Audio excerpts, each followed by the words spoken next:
When I'm timing these operations in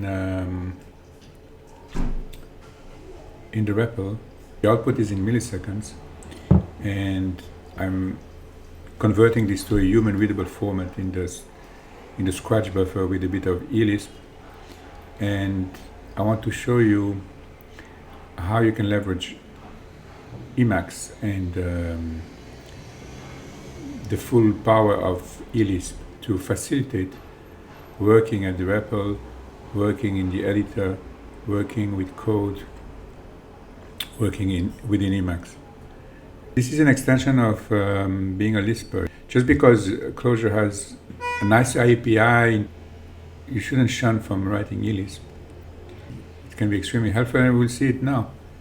So what happens here is that I have this output in milliseconds, and then I go to the scratch buffer, and then I do something like this, right? Like this is milliseconds, so I divide this by 1,000, so I have seconds, and then I format the seconds in minutes.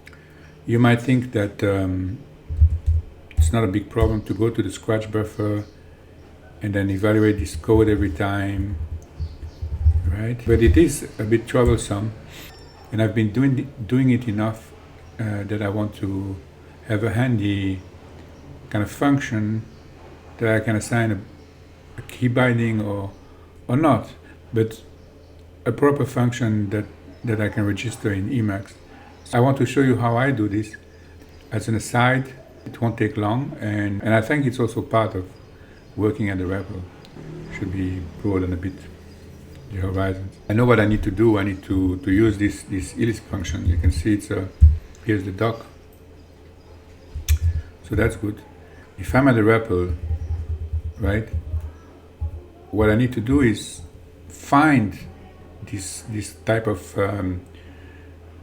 output and then convert it and then show it to me in the mini buffer, right? Okay, so I'm going to write this function, and I'm going to call this milliseconds to human, and it's an interactive function. That means that I can call it with meta x in Emacs.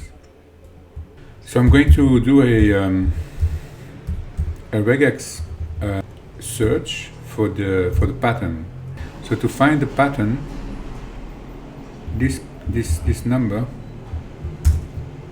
which I can see, I need to find any sequence of numbers, then a dot, then another sequence of numbers.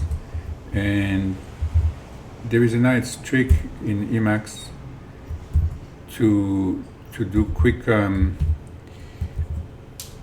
regex searches. So the digits, and then anytime any number, right? So this is something like this. This is the regex I need. So you can see that the rebuild facility allows me to enter a regex and a regular expression, and it shows me what it matches in the buffer live. So for example, if I do this, so you see it just highlights all the matches. So once I found my regex, my regular expression, so I do Control-C, Control-W, and I'm going back to the scratch buffer, and then I can yank it, and here it is. So this function returns the position at which of the match. So if it doesn't, then it returns nil. So I can do something like this. If there is a match, it will be, if I want to copy the match, I have to do something like this: match beginning and match end. And this here you can see the imperative legacy of Emacs. It's not clean and functional like Clojure, But the fact that you ran research forward, the result of this is that you have registers with match beginning, match end. It's stateful. Just live with it. Buffer substring.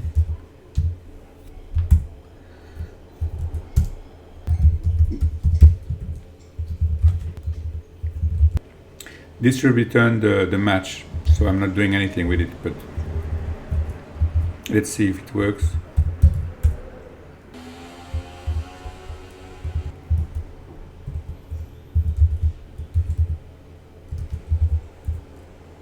Okay, so this works. It just goes to any match, returns the match. If there is if I run it again, it goes to the next match, and if it can't find any, then nothing happens. So that's perfect. Now I can do actual work.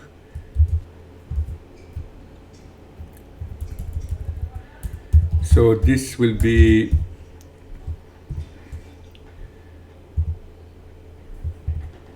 the milliseconds.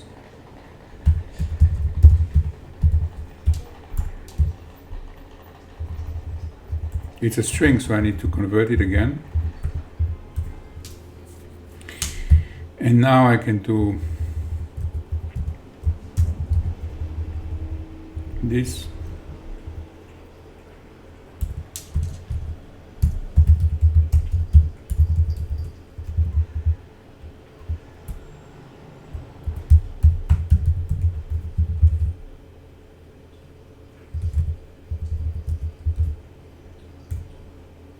Okay, perfect. And that's it. That's all there is to it. Next time I do a time.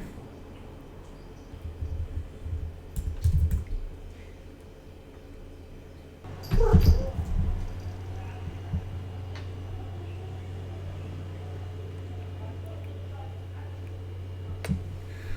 you want to say hello to the internet? Bye. Kermatek.